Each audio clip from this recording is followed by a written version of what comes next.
Hello everybody, it's Blair or the Illuminati, and welcome back to the channel. Now, a few of you might know that I have been in the process of turning my soap making hobby into a real little soap shop for about a month now, and if you didn't know that, hi, I'm Blair and I'm making a soap shop called iilluminaughtii. I'm currently more active on Instagram and Twitter, but I promise I'll be making some videos for its own YouTube channel as well, and obviously I'll be opening the shop soon when I feel that it's good enough to open. But anyway, I'm not just bringing this up as a shameless plug. Over my many on and off years of soap making and playing around with different techniques, ingredients, and styles, there's always been one in particular that I've had a love-hate relationship with, and that's mica.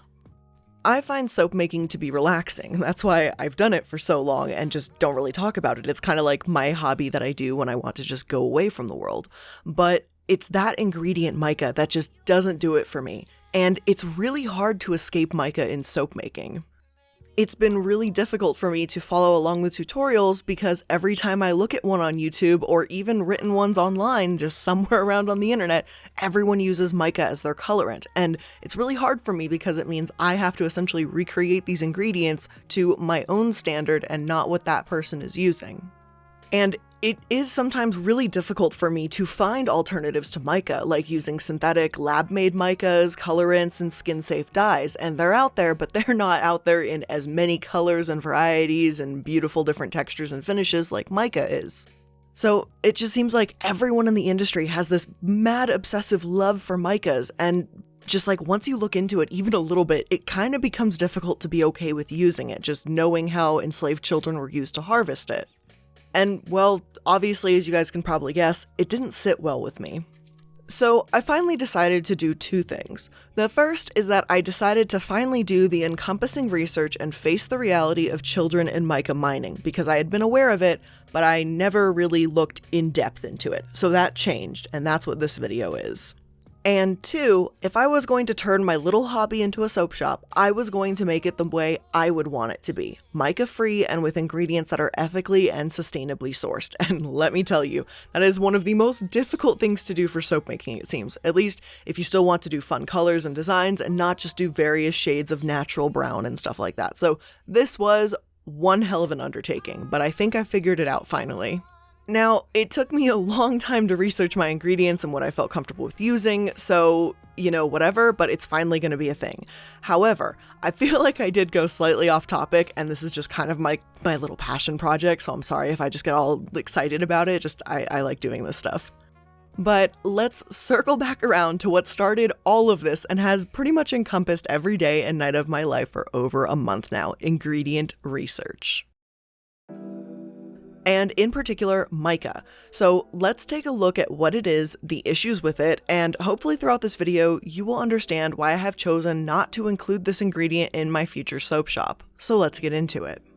So before we begin, I'm going to start by explaining what mica is and what we need it for.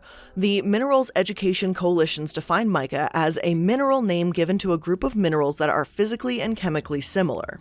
They are all silicate minerals known as sheet silicates because they form in distinct layers. Micas are fairly light and relatively soft, and the sheets and flakes of mica are quite flexible. Mica does not exist in the United States. Over half of mica mining happens here in North Carolina. However, sheet mica is no longer mined in the US because of the high cost.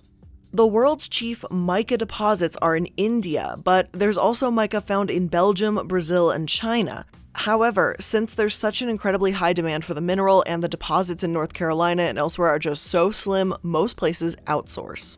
Mica isn't just used for makeup after all. It's used in the foundry and steel industry, furnaces, aerospace and automotive industries, tooling, consumer appliances, petrochemical, cement and glass industries, power electronics, military and transportation, and fire protection. So yeah, it's just about everywhere. And after all, mica is lightweight, resilient, and can withstand intense heat, and maintain stability when exposed to electricity. All these factors make it a pretty damn ideal candidate for furnace safety, acting as a heat shield for the aerospace and automotive industries, a protection for black box fight recorders, and the list goes on and on. So why is mica in makeup? Why is it in just about every damn eyeshadow palette I click on when I search eyeshadow at Sephora? It's because it's shiny. And yeah, that's pretty much the whole reason. It's shiny. On cosmeticsinfo.org, listed under the question, "Why is mica used in cosmetics and personal care products?" the answer is simple. Mica imparts a sparkly white appearance to cosmetics and personal care products. That's it. Mica is a necessity for safety in other industries, and yet in cosmetics and personal care, it just adds shine and that glowy look that people love in beauty products. Now, most mica mining doesn't go into beauty products, but the other industries we mentioned. However, Marie Claire states that though it only uses 18% of the mica mined globally each year, the beauty industry is leading the charge to clean things up. Apparently, the electronic industry uses 26% and the paint industry uses 24%. I'm guessing the rest is scattered about with the aerospace, automotive, and furnace industries. Now, although mica mining isn't a burden the cosmetics industry is entirely responsible for, the 18% is still a pretty damn gigantic chunk of that mining, and an unnecessary one at that. Mica is essential for radios, TVs, fans, microwaves, toasters, rice cookers, X-ray machines, navigation compasses, microscopes, all of that. But mascara, face lotions, soap? It's not actually a necessity there, and that's my biggest problem, especially once I began to truly investigate into the child labor that goes on into mica mining in the first place. Now, there's quite a few documentaries out there, and I watch several. A popular one by Refinery29 cites an article called Blood Mica as one of the first leaps forward into exposing this industry. It came out in 2016 and not only detailed the incredible dangers of mining, but revealed that in just 2 months, 7 children's deaths were covered up after they died in the mines. Also, let me apologize now for any mispronunciations. I will do my best on these Indian names, but I'm probably going to butcher them. I'm sorry in advance.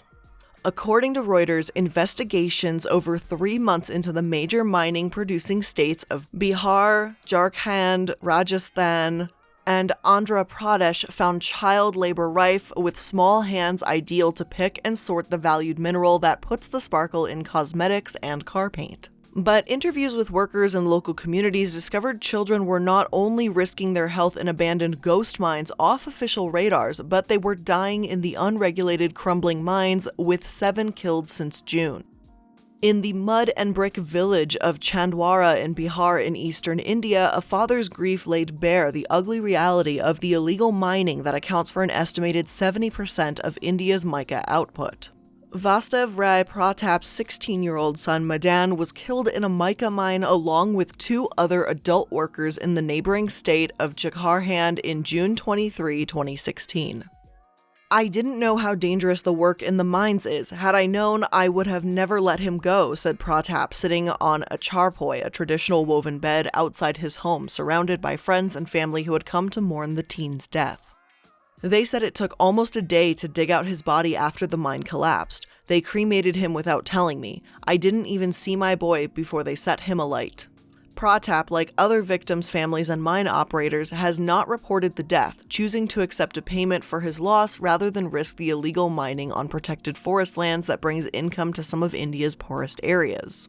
The farmer said he was promised a 100,000 rupee payment, or $1,500 from the operator of the mine, but has yet to receive it. The mine where Madan was working is illegal, and no one was available to comment on the teenager's death. Now, obviously, this is a tragedy, but it's more than that.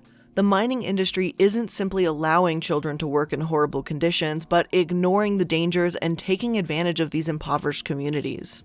I can't imagine the pain that father is going through, who was only offered $1,500 over his son's death. If something like this would have happened in the US, people would be up in arms. But in this community, what can he really do other than accept? It's a harsh reality that in many countries and in poor communities, workers don't have the rights, minimum wage, or the benefits that workers in the US do. But to see treatment this bad not only shows how little the mine owners care about their workers, but how desperate these workers are for a day's wage in the first place. The article continues to say that Indian law forbids children below the age of 18 working in mines and other hazardous industries, but many families living in extreme poverty rely on children to boost household income. Although there are no official figures on child deaths in the mines, as it is all illegal, we hear about them through our networks in the villages where we work, said Rash Bhushan, BBA's Jharkhand project coordinator. Normally we hear about 10 fatalities on average in a month, but in June we documented over 20 deaths, including 2 boys aged around 15 years old. So again, something to keep in mind is that there are no official figures, meaning it could be even higher than what is reported, and there's no way of us knowing. If the government is covering deaths and paying $1,500 worth to people to silence them, well, then what else are they going to do? There's no way of knowing what exact figures are or how many deaths have gone unreported, but I think that's kind of horrifying. At a bare minimum, one of these children die every 3 days, and they're not unaware of it either. In every documentary I watched, and I'm about to go through, the children are at some points asked if they're scared of the mines. Every single one has a story where they or someone they know was trapped or when the earth caved in. These children are regularly witnessing death and wondering if it's them who's going to be next. Officials from India's Directorate of Mine Safety were not available to comment on the number of child fatalities. Basanti shifted through the reddish earth searching for pieces of mica while her 10-year-old son Sandeep climbed into a rat hole dug in the side of a hill and descended 3 meters or about 10 feet to pound on the wall with a pickaxe. His mother said the skinny boy in check shorts and a white t-shirt had been working in the mine since he was 7, and with his contribution, the family earns 300 rupees or $4 a day. I know it's dangerous, but that's the only work there is, she said, squatting on the ground, a metal dish partially filled with mica beside her.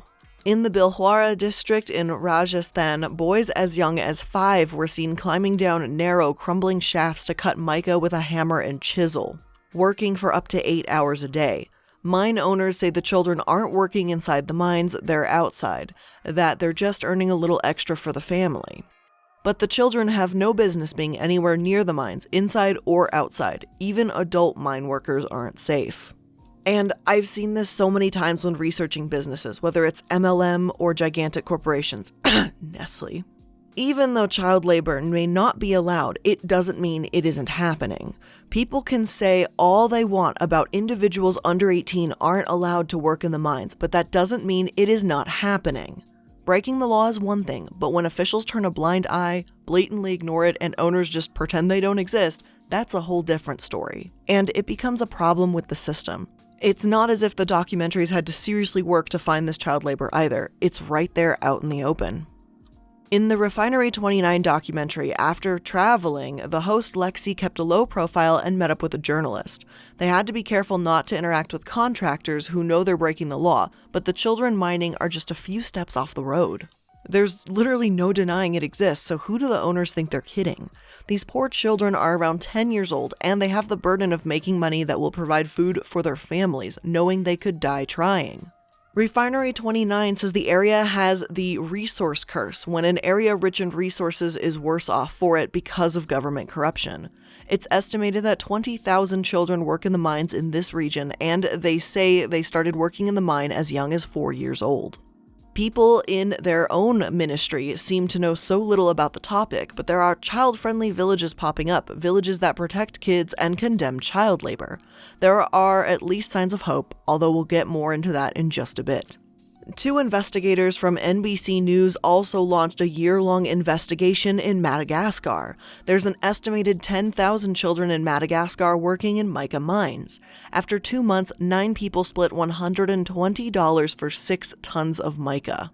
That's just over $13 for their work. But they say they don't have any money, so they don't have a choice.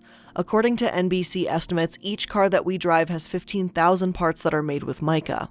But boycotts, they say, won't solve this problem. When these people earn even less money and die, as one man put it bluntly, it won't matter. It's not about using mica, they say, but holding companies accountable. However, plenty of companies aren't even aware of the problem, and they need to see these stories, watch these videos, and understand the severity of the situation to do something about it.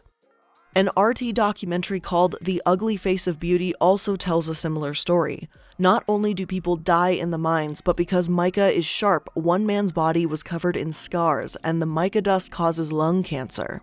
One mine in the RT documentary team visited was controlled by the mafia, and they had to pay in order to get in. In Jharkhand, India, they say there's barely any land untouched. Where there was once a mountain, only a deep, yawning hole remains. To the villagers in these poor areas, they say it's not exploitation but survival. When the villagers are shown a photo of a woman in makeup, this is what they are told mica is used for. Some say they didn't even know, and it's strange to see the looks on their faces. I think I'd be disgusted to know that if I was breaking my back, endangering my life and my child's life for others just to have that perfect shimmer in their highlight, I don't really know what I would say about that. However, not only are these children being used and working in horrible conditions, but even those exploiting them take it a step further. The Reuters article I mentioned before says that there have also been cases of violence and threats in the mines. We sell the mica to an agent in town who sells to a big buyer from Kolkata who exports to China, the United States, Germany, and Brazil, said mine operator Dara Singh, who said he and his brother owned half a dozen mines in Bhilwara. When asked about the 2 young girls sorting mica at the site in Bhilwara's Tiloli village, they said they were volunteers. But within minutes, 4 men arrived on 2 motorbikes, forcing all visitors off the site.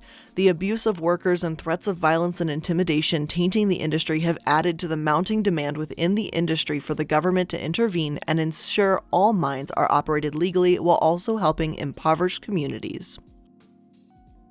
So here's obviously the next question is, what's actually being done? What can we do to stop this, if there's anything we can even do at all? If boycotting mica isn't effective, then how can these companies be held accountable? Well, thankfully, as awareness about this spreads, more companies have stepped up to the plate. Even though the automotive and aerospace industries may not be able to use synthetic mica, the beauty industry has started to, and others are trying to support responsible sourcing, including myself. In 2006, Estee Lauder companies began working with India's BBA, or Save the Childhood movement, to move thousands of impoverished kids out of dangerous workplaces and into classrooms worldwide. In 2014, its founder Kailash shared the Nobel Peace Prize with Pakistan's Mala Yousafzai.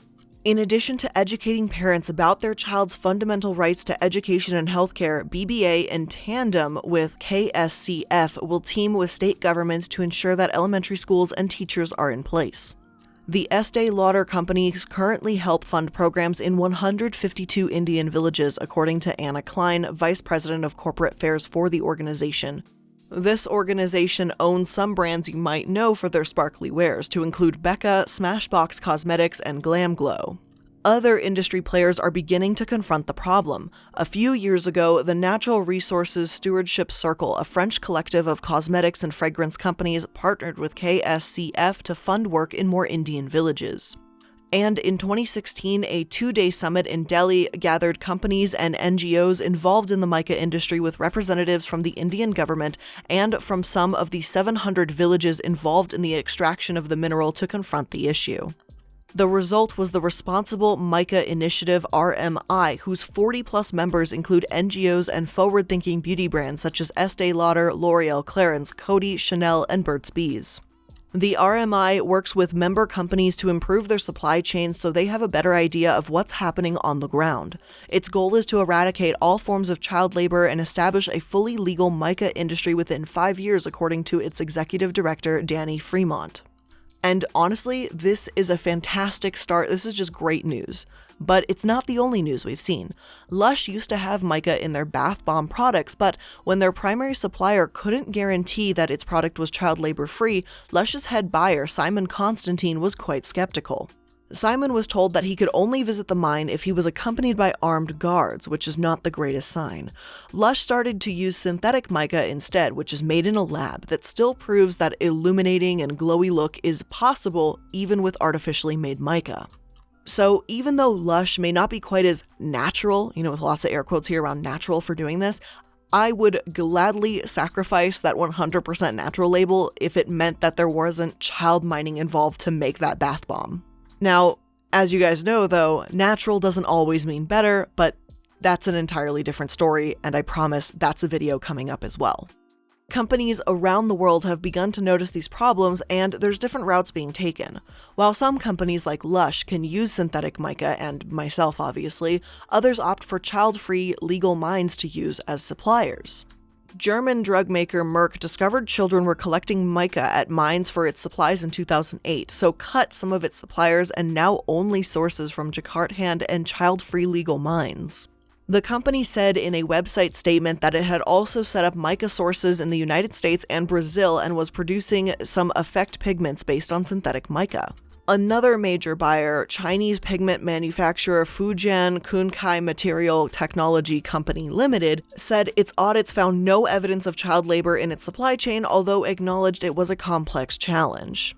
A Fujian Kunkai spokesperson said the company was setting up its own firm in India to buy directly from and audit mines. It was also joining forces with child rights groups Terceiros Homes and helping to fund a program to save 10,000 children from child labor in Koderma and Garith districts of Jharkhand. Alone, one cannot make the difference, and we are looking forward to work together reaching our shared ambition: no child labor in the mica supply chain, the spokesman said. Although progress has been slow going, it's happening nonetheless. In northeast India, the government has decided to formalize the mines and licenses in a bid to stamp out child labor and poor conditions. A Child Labor Due Diligence Act implemented by Netherlands will go into effect in 2022, and the world's largest tech companies Apple, Google, Dell, Microsoft, and Tesla have been sued by international rights activists. The lawsuit was launched by Congolese families who say their children were killed or maimed while mining for cobalt used to power smartphones, laptops, and electric cars, The Guardian can reveal. Although this case was filed by parents and children in the Congo and for cobalt instead of mica, the similarities are striking. The extraction of cobalt from DRC has been linked to human rights abuses, corruption, and environmental destruction and child labor. The lawsuit argues that Apple, Google, Dell, Microsoft, and Tesla all aided and abetted the mining companies that profited from the labor of children who were forced to work in dangerous conditions. Conditions that ultimately led to death and serious injury. The families argue in the claim that their children were working illegally at mines owned by UK mining company Glencore. The court papers allege that cobalt from the Glencore-owned mines is sold to Umicore, a Brussels-based metal and mining trader, which then sells battery-grade cobalt to Apple, Google, Tesla, Microsoft, and Dell.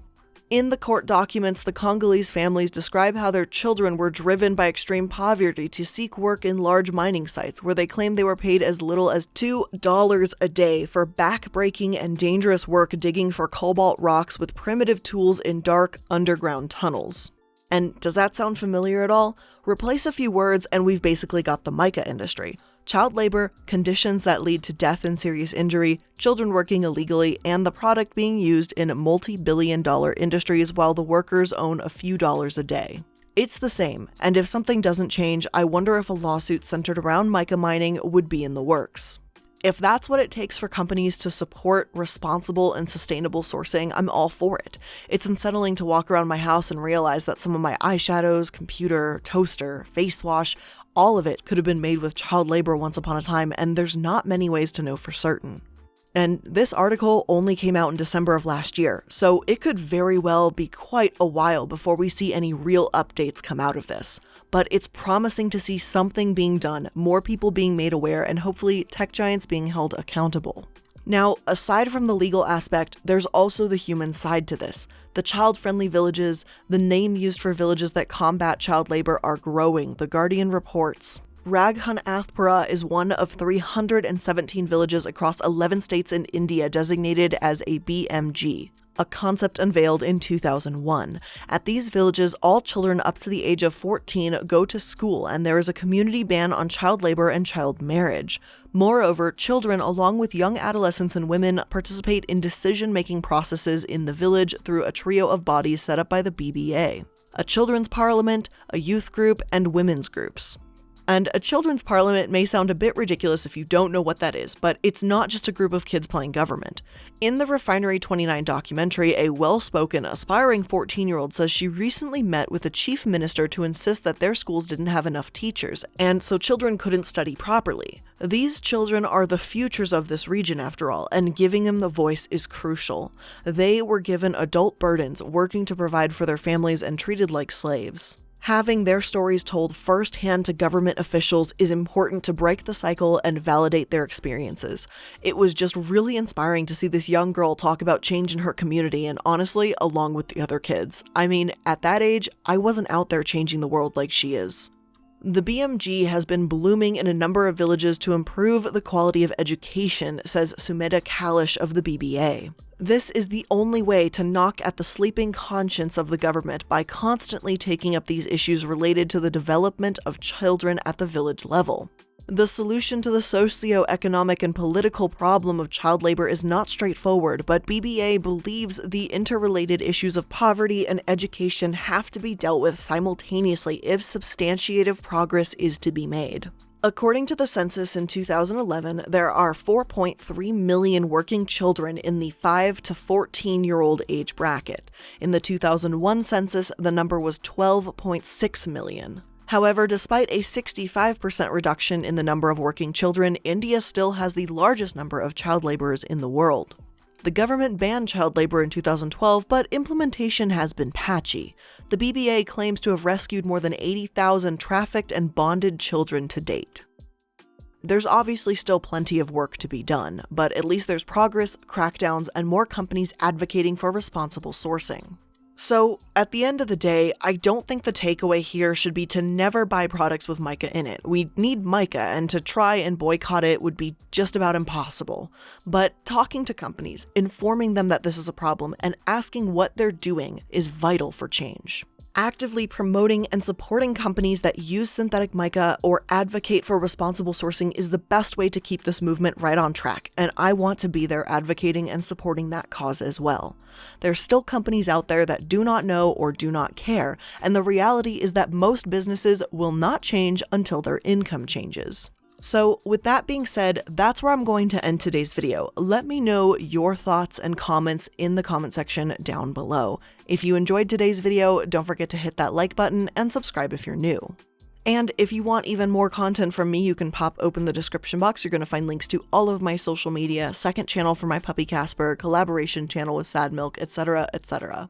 And if you're interested in taking a look at my soap, make sure to follow the Instagram, Twitter, or YouTube channel. All is called iilluminaughtii. So again, thank you guys so much for making it to another video. I love you guys so much, and I'll see you in the next one.